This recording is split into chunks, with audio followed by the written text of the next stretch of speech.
రాష్ట్రంలో ప్రతి పేద కుటుంబానికి సొంతింటి కలను నెరవేర్చేందుకు తెలంగాణ కాంగ్రెస్ సర్కార్ అత్యంత ప్రతిష్టాత్మకంగా అమలు చేస్తున్న ఇందిరమ్మ ఇండ్ల అమలు స్కీమ్ ఇప్పుడు మరింత ఊపందుకుంది. రాష్ట్ర వ్యాప్తంగా ఇప్పటి వరకు 2,33,069 ఇండ్ల నిర్మాణ పనులు ప్రారంభం కాగా వాటిలో బేస్మెంట్ స్థాయిలో 90,613, గోడల నిర్మాణ స్థాయిలో 41,212 ఇళ్లు, స్లాబ్ పూర్తయినవి 37,400 ఇండ్లున్నాయి.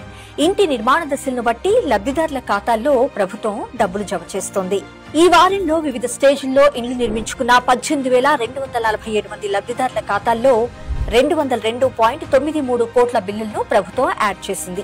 ఇందిరమ్మ ఇండ్ల లబ్ధిదారులకు ప్రతి వారం లబ్ధిదారుల ఖాతాల్లో నేరుగా డబ్బులు జమ చేస్తుంది.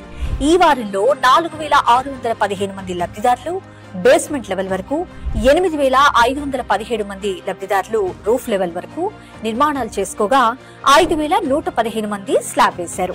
ఇందిరమ్మ గృహ నిర్మాణానికి సంబంధించి ఇప్పటి వరకు మొత్తం 2,900.35 కోట్ల బిల్లులు విడుదల చేసింది తెలంగాణ కాంగ్రెస్ సర్కార్. వీటిలో బేస్మెంట్ లెవెల్ దాటిన ఇండ్లకు 1,610.79 కోట్లు, రూఫ్ లెవెల్ వరకు ఇండ్లు నిర్మించుకున్న వారికి 716.91 కోట్లు, రూఫ్ క్యాస్టెడ్ అంటే స్లాబ్ పూర్తయి ఆర్సీ అయిన ఇళ్లకు 572.65 కోట్లు లబ్ధిదారుల ఖాతాల్లో జమ చేసింది. తెలంగాణ కాంగ్రెస్ సర్కార్ వెంటనే డబ్బులు అకౌంట్లలో వేస్తుండటంతో ఇండ్ల నిర్మాణాలు కూడా చకచకా పూర్తవుతున్నాయని లబ్ధిదారులు ఆనందం వ్యక్తం చేస్తున్నారు.